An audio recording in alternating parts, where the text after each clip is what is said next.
Hi everyone, this is Sina, and you're watching Beating Around the Books.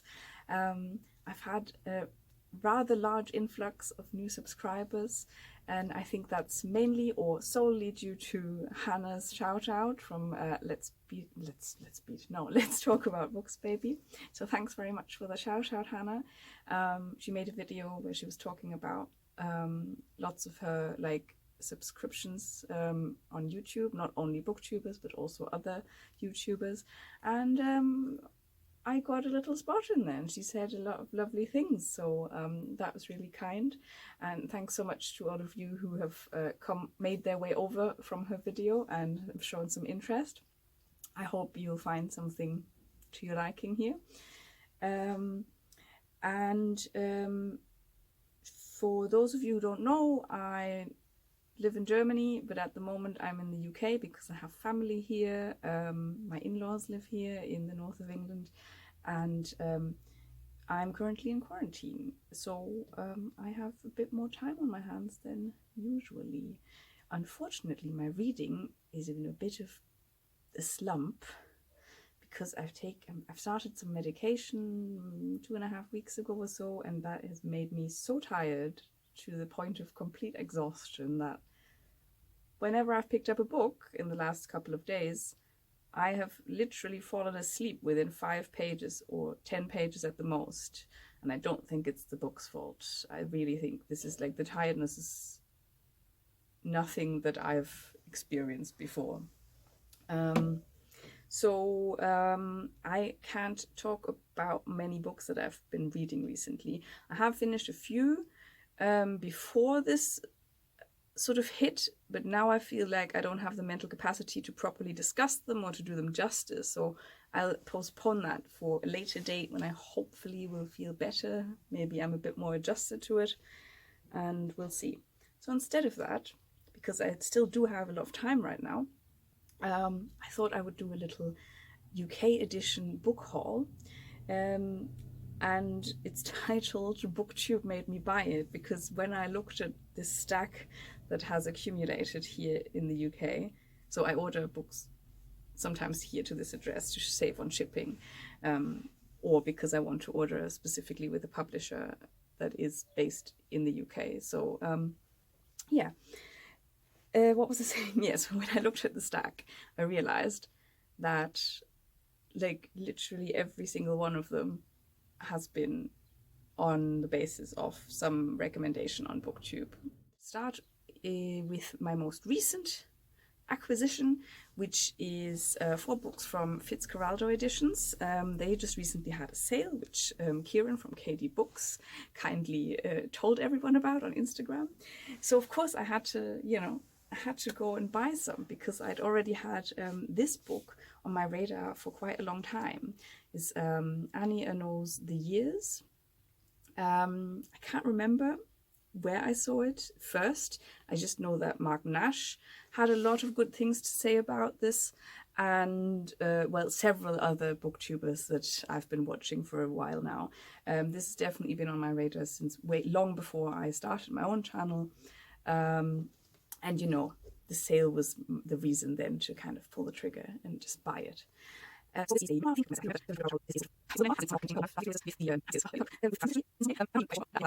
It just sounded really fascinating, so what can I say, and I love memoirs, so we'll see. Okay, that's the first one, so I'm just gonna count that to Mark Nash's influence, who you will see has made me buy several other ones as well. The next one, so yeah, by the way, they had the sale, but they also have a bundle deal anyway, and there was even a sale on that. So I mean, what's a book addict to do then, find 3 more books to make up the bundle? What can you do? So the next one is 50 Sounds by Polly Barton. This basically immediately jumped into my basket when I saw it. This just, sounds like it's right up my alley, because I'm super interested in language, both, my mother tongue, but also in language acquisition, second language acquisition, and how the language we speak shapes the way we perceive the world. And Polly Barton is, so in this, what is it called? In this book, she writes about how she went to Japan at the age of 21, I think, and learned Japanese, and later became a literary translator.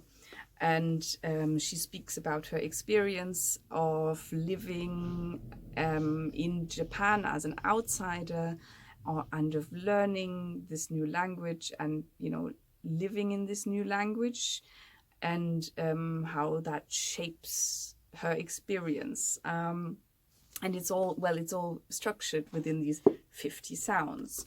One of which, what does she say here? It says, from Min Min, the sound of air screaming, to Jin Jin, the sound of being touched for the very first time, and so on. So that sounds really interesting. And I have since heard Hannah from Let's Talk About Books Baby also talk about this very favorably. So all the more excitement to get to this when my brain will let me. The next one is Mathias Énard's Tell Them of Battles, Kings and Elephants. It's a rather slim one.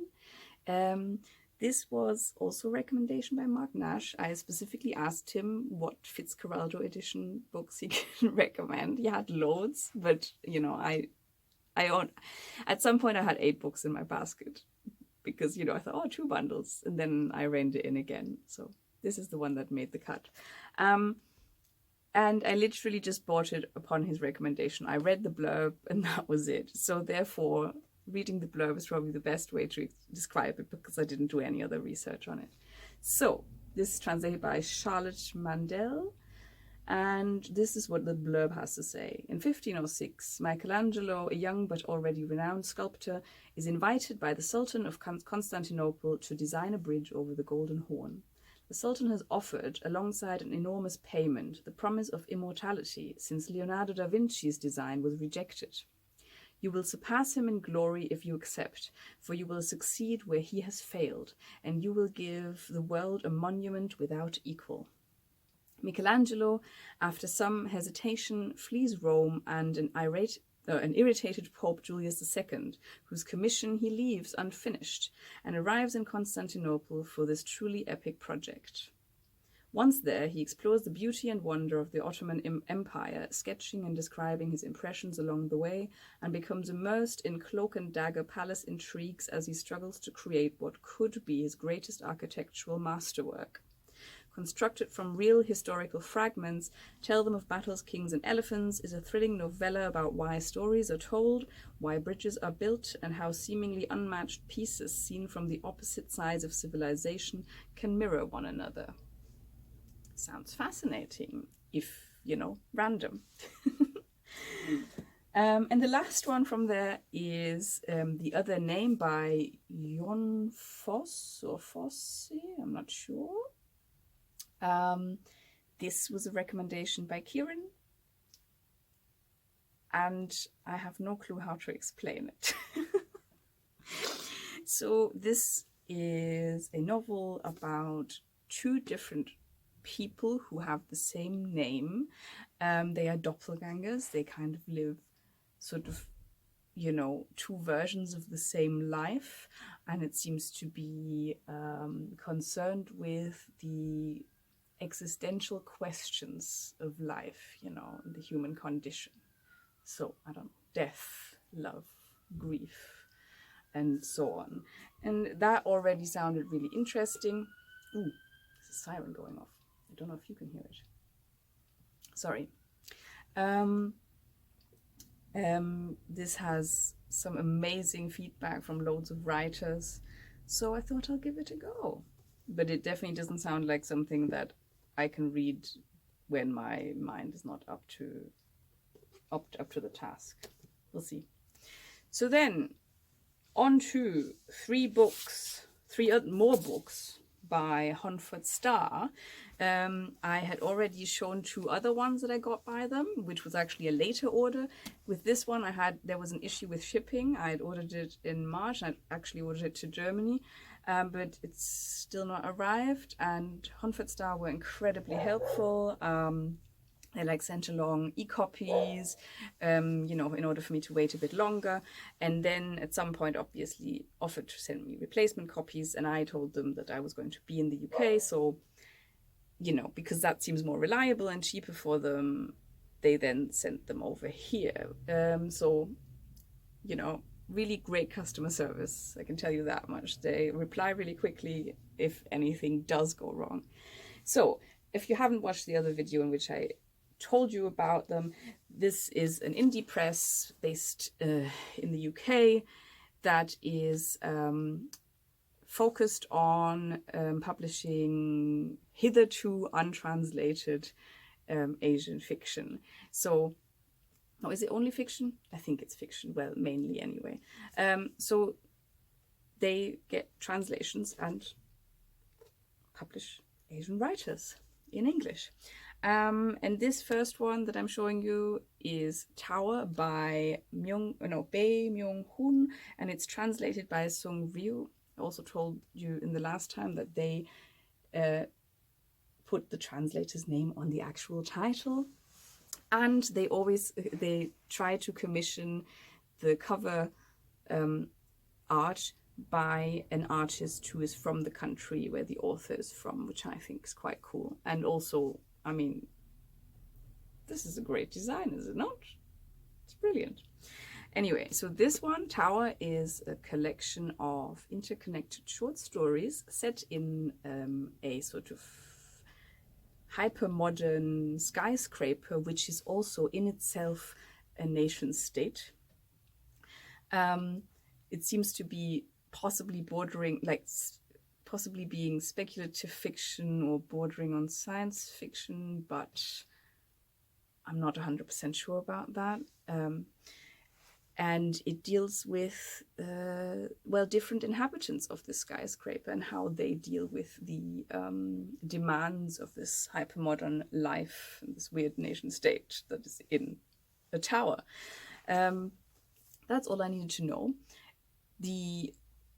Basically all the recommendations for any of the hunfordstar books came from Mel at Mel's Bookland Adventures.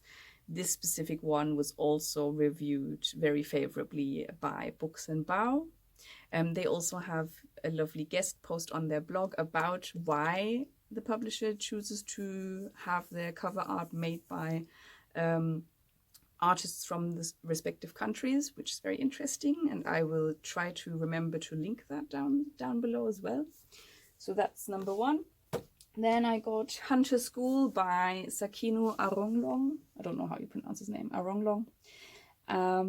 This is, wait, let me see who the translator is. Daryl Sturck. So this author is an indigenous Taiwanese man. And that already makes it very interesting to me because I'm mixed Taiwanese-German, but my Taiwanese side of the family is, ethnically speaking, Han Chinese. And the voices of the indigenous population of Taiwan are, surprise, surprise, incredibly marginalized. So I was very happy to see that this, you know, was translated and that I can read from this type of perspective. This seems to be sort of a work of fiction, but it's mixed with folklore and like autobiographical parts and recollections. And it's all sort of centered around themes of reconnecting with his tribal identity and with his heritage, and connecting with nature and learning about all those types of things.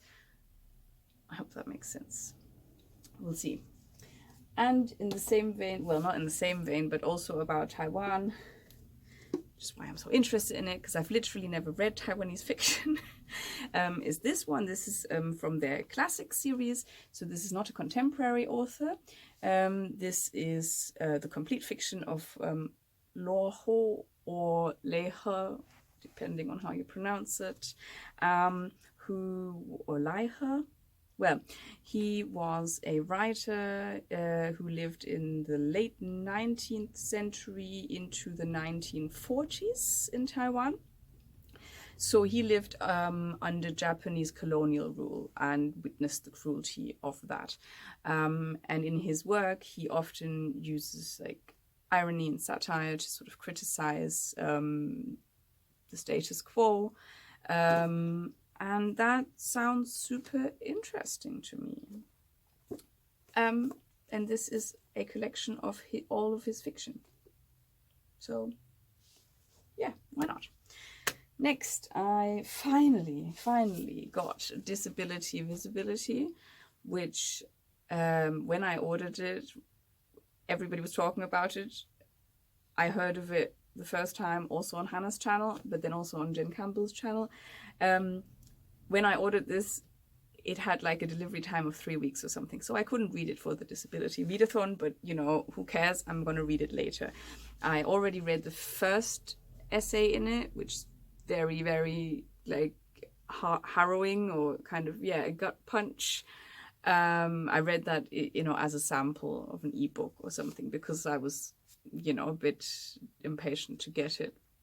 Yeah, so this is a collection from lots of different disabled people writing about their experiences. And the first one is by Harriet McBride Johnson, and she speaks about her experience debating Peter Singer, which is, well, harrowing because Peter Singer advocates for parents potentially being able to, you know, how do you say this, have abortions much later during pregnancy, when they find out that the child has a disability like hers. But he also goes even further than that and thinks that even a newborn should be allowed to basically kill a newborn with that type of disability.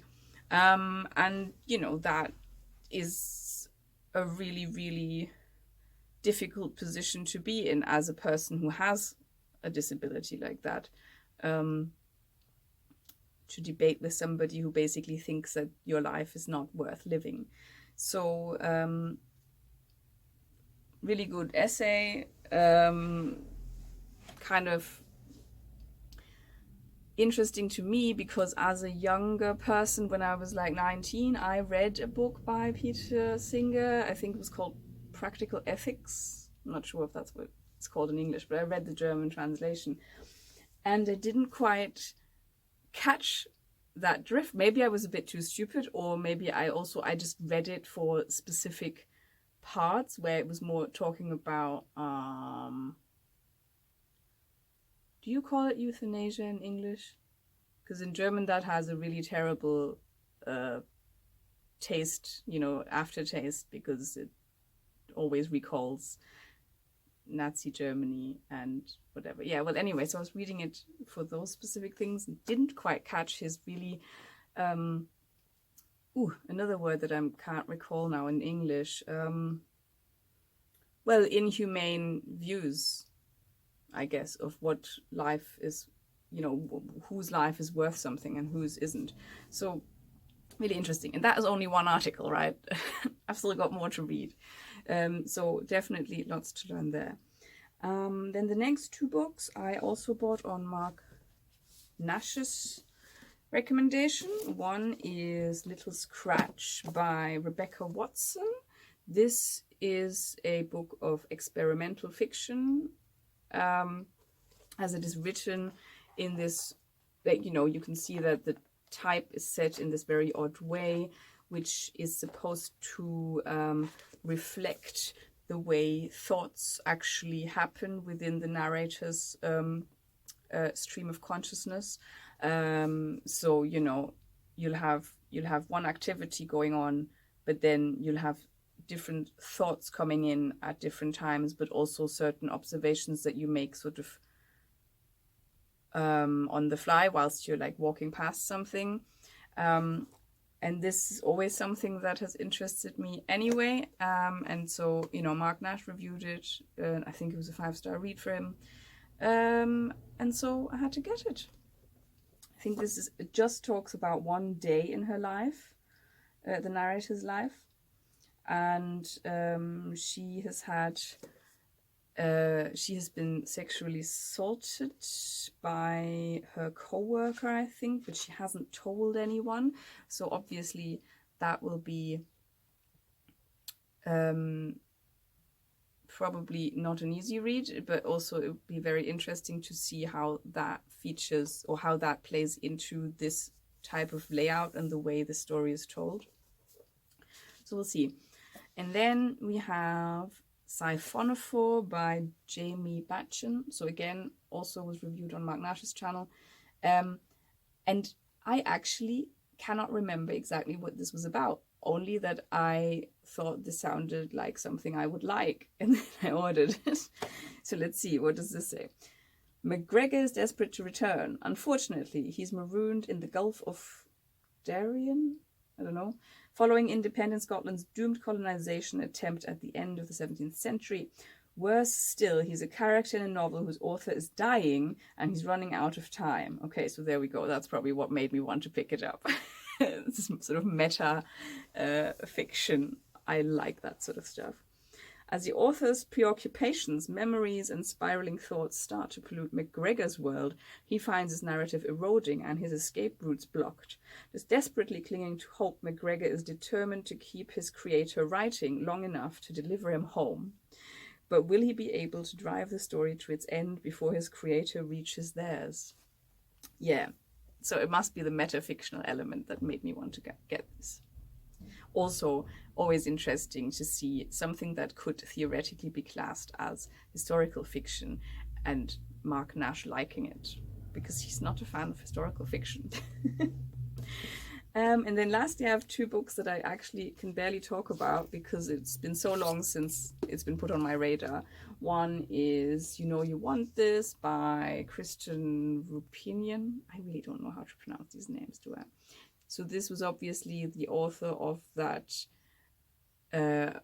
short story that went viral, Cat Person, which I did not catch when it went viral. I just heard about it later and then went on to the New Yorker and read it. Thought it was quite good.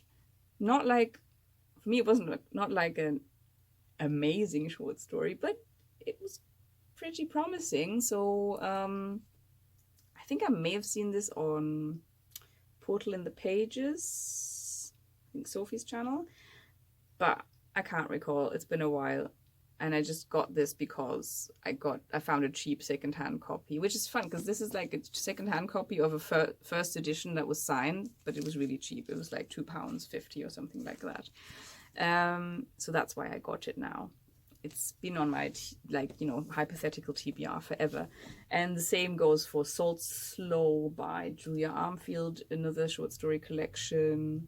Possibly also seen it on Sophie's channel, but I think this was on a few channels. Probably, I mean, this is really beautiful, isn't it? Anyway, I think this is sort of magical realism, probably mixed with quite sort of weird and dark content. Seriously, I'm not prepared to talk about this, really, am I?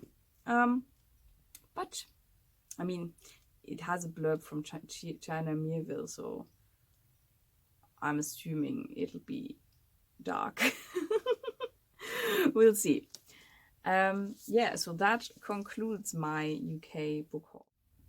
Let me know if you've read any of these and if you can recommend any of them. Well, I mean, I'm obviously interested in all of them, but if there's any one that you think I should prioritize over others, I would love to hear about that, because now I have too many options. Right. Thanks so much for watching. If you like this, please give it a like. I have never done this call to action, but now I have. Look at me being a booktuber. And I hope to speak to you soon. Bye bye.